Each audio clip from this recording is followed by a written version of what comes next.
প্রিয় শিক্ষার্থীবৃন্দ, আসসালামু আলাইকুম। আমার আন্তরিক শুভেচ্ছা গ্রহণ করুন। আশা করি আপনারা সবাই ভালো আছেন এবং আজকের পাঠ গ্রহণের জন্য মানসিকভাবে প্রস্তুত রয়েছেন।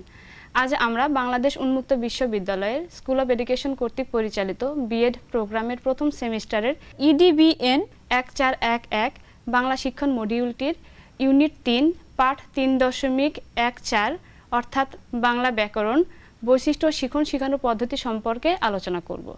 আজকের আলোচনায় আমাদের সঙ্গে রয়েছেন স্কুল অব এডুকেশনের শিক্ষক জনাব তানজিনা জাহান এবং আমি স্কুল অব এডুকেশনের শিক্ষক আম্বিয়া খাতুন। ম্যাডাম, আজকের প্রোগ্রামে আপনাকে স্বাগতম। ধন্যবাদ ম্যাডাম।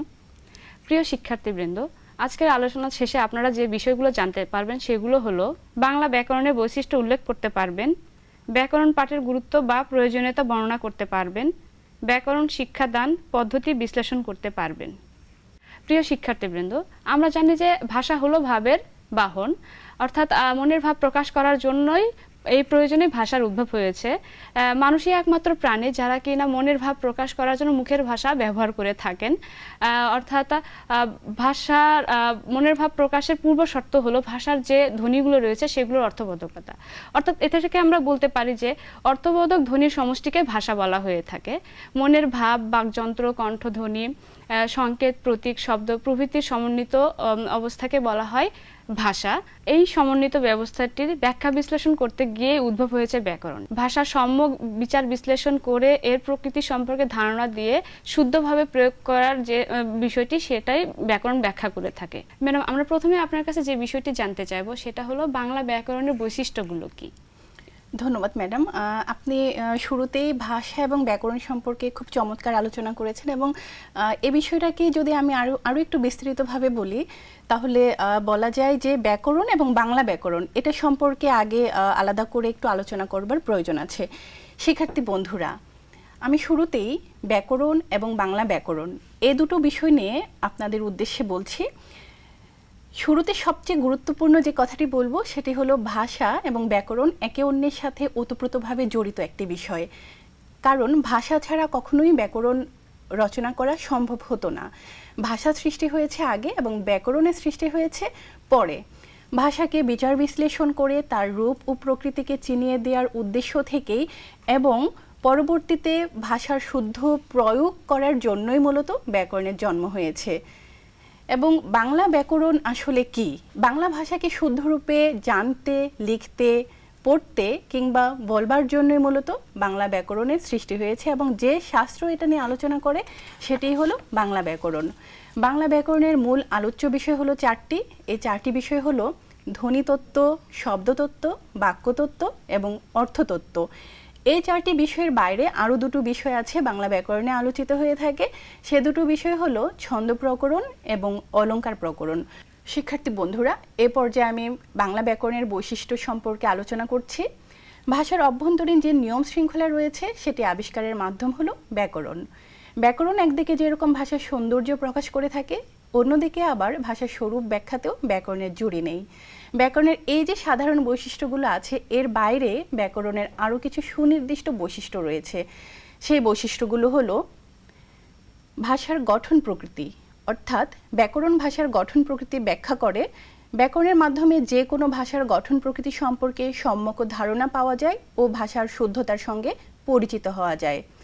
ব্যাকরণের পরবর্তী বৈশিষ্ট্যটি হলো ভাষার স্বভাব ধর্ম, অর্থাৎ ভাষাকে বিশ্লেষণ করে দেখাবার চেষ্টা থেকেই ব্যাকরণের জন্ম। আর বিশ্লেষণ করে দেখলেই ভাষার স্বভাব ধর্ম অনুধাবন করা সম্ভব। ব্যাকরণের আরও একটি গুরুত্বপূর্ণ বৈশিষ্ট্য হলো ভাষার সংবিধান, অর্থাৎ ভাষার পথ ধরেই শুরু হয়েছে ব্যাকরণের পথ চলা। ভাষা ব্যবহৃত হতে হতে বিশেষ কিছু নিয়ম দাঁড়িয়ে যায়। ব্যাকরণে এই নিয়মগুলো লিখিত রূপ পায় বলে ব্যাকরণকে ভাষার সংবিধান বলা হয়। ব্যাকরণের পরবর্তী বৈশিষ্ট্যটি হলো ভাষার শুদ্ধতা, অর্থাৎ ভাষা মুখ থেকে উচ্চারিত বিশৃঙ্খল ধ্বনির সমষ্টি নয়, বরং এতে উচ্চারিত ধ্বনি সমষ্টির মধ্যে একটা শৃঙ্খলা লক্ষ্য করা যায়। ভাষার মূল গঠন উপাদান, ধ্বনি, শব্দ, বাক্য ও অর্থ, এই শৃঙ্খলা বোধের সৃষ্টি। এই শৃঙ্খলা বোধ ভাষার শুদ্ধতার পরিচায়ক, যা ব্যাকরণের আলোচ্য বিষয়। ব্যাকরণের সর্বশেষ যে বৈশিষ্ট্যটি রয়েছে সেটি হলো ব্যাকরণ ভাষা শাসিত, অর্থাৎ ভাষা ছাড়া ব্যাকরণের অস্তিত্ব অসম্ভব, ভাষা থেকেই ব্যাকরণের সৃষ্টি। বিবর্তন, রূপান্তর ও ক্রমবিকাশের মধ্য দিয়ে তার অগ্রগতি সাধিত হয়। ব্যাকরণের সাহায্য ব্যতীত আমরা শব্দের ভূৎপত্তি ও উৎপত্তি নির্দেশ করতে পারি না। ভাষাকে পর্যবেক্ষণ করে দেখা যায় ভাষা পরিবর্তনের সাথে সাথে ব্যাকরণেরও পরিবর্তন ঘটে। অর্থাৎ শিক্ষার্থী বন্ধুরা, আমি শুরুতে যে কথাটি বলেছি, ভাষা সৃষ্টি হয়েছে আগে এবং ব্যাকরণের সৃষ্টি হয়েছে পরে।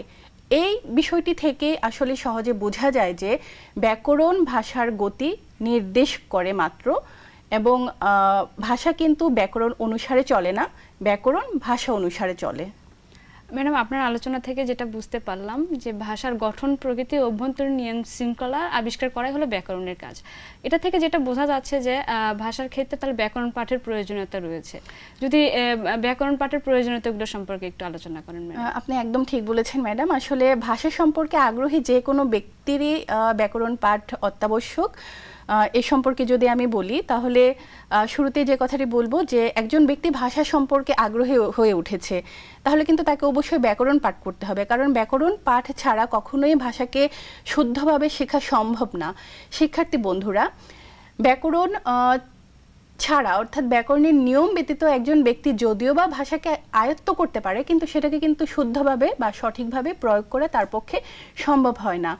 একজন ব্যক্তি যদি ব্যাকরণের নিয়ম না জানেন, তাহলে তিনি যে এরকম শব্দ ব্যবহারে কুশলী হয়ে ওঠেন না, তেমনইভাবে কিন্তু শব্দ কিংবা ভাষার প্রয়োগ যখন তিনি করেন, তখন সেখানে যদি কোনো ভুল ভ্রান্তি থেকেও থাকে, সেই সম্পর্কে তিনি অবগত থাকেন না।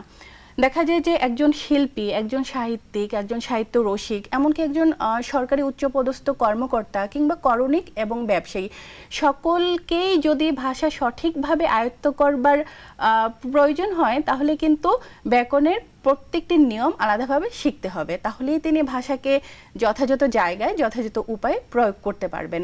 ব্যাকরণ পাঠের এই গুরুত্বগুলোকে যদি আমি আরও একটু সুস্পষ্টভাবে বলি, তাহলে শুরুতেই যেটা রয়েছে সেটি হলো ব্যাকরণের মাধ্যমে ভাষার বিভিন্ন উপাদানের প্রকৃতি ও স্বরূপ বিশ্লেষণ করা যায়। ব্যাকরণ ভাষার বিভিন্ন উপাদানের সম্পর্ক নির্ণয়ে সহায়তা করে। ব্যাকরণ ভাষার বিভিন্ন উপাদানের গঠন প্রকৃতি এবং সেসবের ব্যবহার বিধি সম্পর্কে ধারণা দেয়। ব্যাকরণ সাহিত্যের রস আস্বাদন করতে সহায়তা করে এবং ব্যাকরণ ভাষার বিশুদ্ধ প্রয়োগের কলাকৌশল সম্পর্কে উপযুক্ত শিক্ষা দেয় ও ভাষার ভুলভ্রান্তি সম্পর্কে সচেতন করে তোলে। ধন্যবাদ ম্যাডাম। আশা করি শিক্ষার্থীবৃন্দ আপনার আলোচনা থেকে ব্যাকরণ শেখার যে গুরুত্ব বা প্রয়োজনীয়তা রয়েছে সেটা বুঝতে পেরেছেন। তো ম্যাডাম, এই যে ব্যাকরণ শেখাটা, এটা তো অনেকগুলো পদ্ধতি থাকতে পারে, তো ব্যাকরণ শেখার পদ্ধতিগুলো সম্পর্কে যদি বিস্তারিত আলোচনা করেন। আপনি একদমই ঠিক বলেছেন ম্যাডাম। ব্যাকরণ পাঠের আসলে অনেকগুলো পদ্ধতি আমাদের দেশে প্রচলিত, কারণ দেখা যায় যে আমাদের দেশে অনেকগুলো শিক্ষা প্রতিষ্ঠান আছে এবং এক একটা শিক্ষা প্রতিষ্ঠানের এক একজন শিক্ষক এক এক পদ্ধতিতে ব্যাকরণ পাঠদান করে থাকেন। শিক্ষার্থী বন্ধুরা, ব্যাকরণ পাঠদানের প্রচলিত যে পদ্ধতিগুলি রয়েছে, সেই পদ্ধতিগুলোর মধ্যে সবচেয়ে বেশি যেগুলো পরিচিত, সেই পদ্ধতিগুলো সম্পর্কে আমি বলছি। শুরুতেই রয়েছে পাঠ্যপুস্তক পদ্ধতি। শিক্ষার্থী বন্ধুরা, আমাদের দেশে ষষ্ঠ শ্রেণী থেকে কিন্তু আলাদা বিষয় হিসেবে ব্যাকরণটি পাঠ্য বিষয় হিসেবে নির্ধারিত হয়েছে, এবং দেখা যায় যে ষষ্ঠ শ্রেণী থেকে যখন ব্যাকরণ পাঠদান করানো হয় শিক্ষার্থীদের, তখন মূল হাতিয়ার হিসেবে ব্যবহার করা হয় পাঠ্যপুস্তক। এবং পাঠ্যপুস্তক যখন পাঠদানের মূল হাতিয়ার হিসেবে ব্যবহার করা হয়, তখন সহজেই বোঝা যাচ্ছে যে শিক্ষার্থীরা তখন পাঠ্যপুস্তকের উপর নির্ভর করে ফেলে এবং তারা ব্যাকরণের নিয়মকানুন সম্পর্কে সঠিকভাবে জানতে পারে না, অর্থাৎ তাদের মধ্যে মুখস্থ নির্ভরতাটা বেড়ে যায়। পরবর্তীতে যে পদ্ধতিটি রয়েছে সেটি হলো সূত্রভিত্তিক পদ্ধতি। এটি সুপ্রাচীন কাল থেকে ব্যবহৃত একটি পদ্ধতি এবং এই পদ্ধতিতে শিক্ষক শ্রেণীকক্ষে শুরুতেই শিক্ষার্থীদের কিছু সূত্র মুখস্থ করানোর উপর জোর দেন এবং শিক্ষার্থীরা শিক্ষকের কথা অনুযায়ী সেই সূত্রগুলো মুখস্থ করে নেয় এবং সূত্র অনুযায়ী কিছু উদাহরণ মুখস্থ করে ফেলে। এতে করে ব্যাকরণ বিষয়টি তাদের কাছে একটি দুরূহ এবং নিরস বিষয় হিসেবে পরিগণিত হয় এবং ব্যাকরণের যে মূল প্রতিপাদ্য বিষয়টি সেটি সম্পর্কে তারা স্পষ্ট ধারণা লাভ করতে পারে না। পরবর্তীতে যে পদ্ধতিটি প্রচলিত রয়েছে সেটি হলো ভাষাভিত্তিক পদ্ধতি। এই পদ্ধতিতে শিক্ষক প্রশ্নোত্তর এবং আলোচনার মাধ্যমে ভাষার প্রায়োগিক শুদ্ধতা যেরকম নির্ণয় করেন, একই সাথে ভাষার বিশ্লেষণও করে থাকেন। এই যে ভাষার প্রায়োগিক শুদ্ধতা নির্ণয় এবং বিশ্লেষণ, এই পদ্ধতিতে যখন করানো হয়, শিক্ষক যখন পাঠদান করেন, তখন কিন্তু শিক্ষার্থীরা খুব সহজেই আনন্দের সাথে পাঠ গ্রহণ করেন। অনেক আগে এই পদ্ধতিটি যেরকমভাবে প্রচলিত ছিল, বর্তমানেও কিন্তু এই পদ্ধতিতে পাঠদান প্রচলিত রয়েছে। পরবর্তীতে রয়েছে বিশ্লেষণ পদ্ধতি। এই পদ্ধতিটা অনেকটা ব্যাকরণ পাঠদানের অন্য আরেকটি পদ্ধতি, যেটির নাম হলো আরোহ পদ্ধতি, সেই আরোহ পদ্ধতির সমতুল্য। এবং এই পদ্ধতিতে শিক্ষক শুরুতেই কিছু উদাহরণ শিক্ষার্থীদের উদ্দেশ্যে উপস্থাপন করেন এবং শিক্ষার্থীরা সেই উদাহরণ থেকে ক্রমেই একটি সূত্রে উপনীত হয়। উদাহরণ থেকে সূত্র উপনীত হওয়ার ফলে শিক্ষার্থীরা ব্যাকরণের নিয়ম কানুন সম্পর্কে একটা স্পষ্ট ধারণা লাভ করতে সক্ষম হয় এবং এটিও অনেক জনপ্রিয় একটি পদ্ধতি। ব্যাকরণ পাঠদানের আরও একটি পদ্ধতি হলো গাঠনিক পদ্ধতি, অর্থাৎ গঠনমূলক কার্যক্রমের মধ্য দিয়ে শিক্ষক শিক্ষার্থীদেরকে এই পদ্ধতিতে ব্যাকরণ শিক্ষাদান করে থাকেন।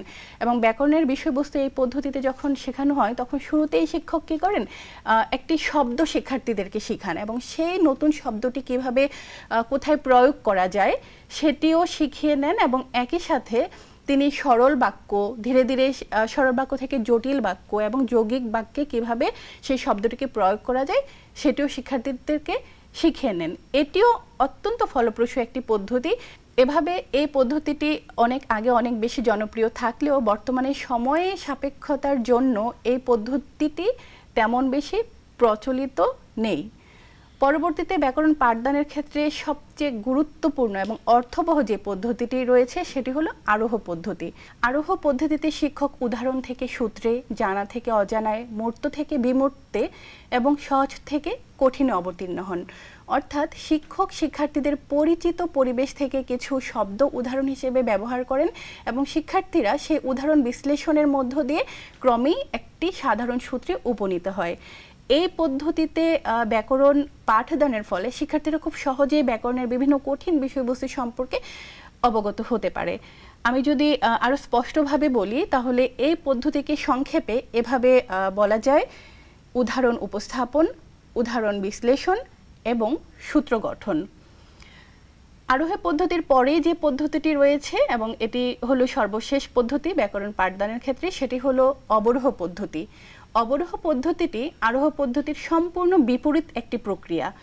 আরোহ পদ্ধতিতে যেখানে প্রথমেই উদাহরণ উপস্থাপন করা হয় এবং উদাহরণ থেকে সূত্রে যাওয়া হয়, সেখানে অবরোহ পদ্ধতিতে শিক্ষক প্রথমেই শিক্ষার্থীদেরকে একটি সূত্র, একটি সংজ্ঞা কিংবা একটি ব্যাকরণের বিষয়বস্তু সম্পর্কিত নিয়ম মুখস্থ করান এবং পরবর্তীতে শিক্ষার্থীরা সেই নিয়ম অনুযায়ী উদাহরণ মুখস্থ করে ফেলে।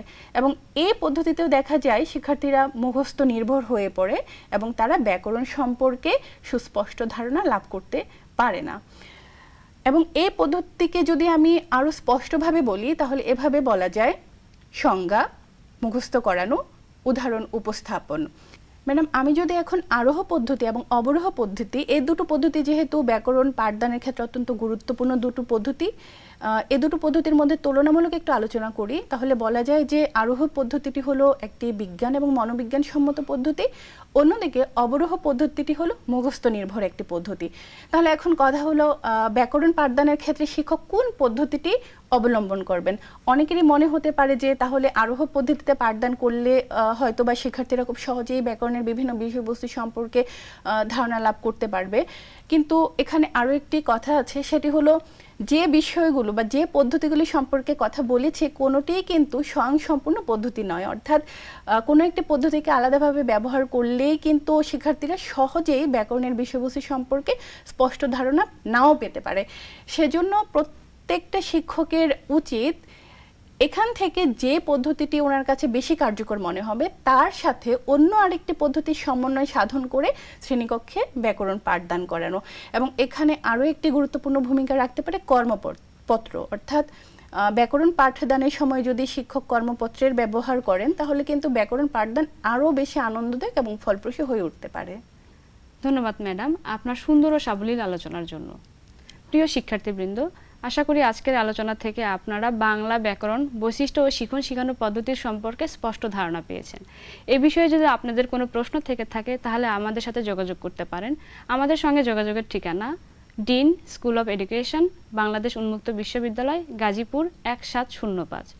ভালো থাকুন, সুস্থ থাকুন। পরবর্তী অনুষ্ঠান দেখার আমন্ত্রণ জানিয়ে এখানেই শেষ করছি। ধন্যবাদ সবাইকে।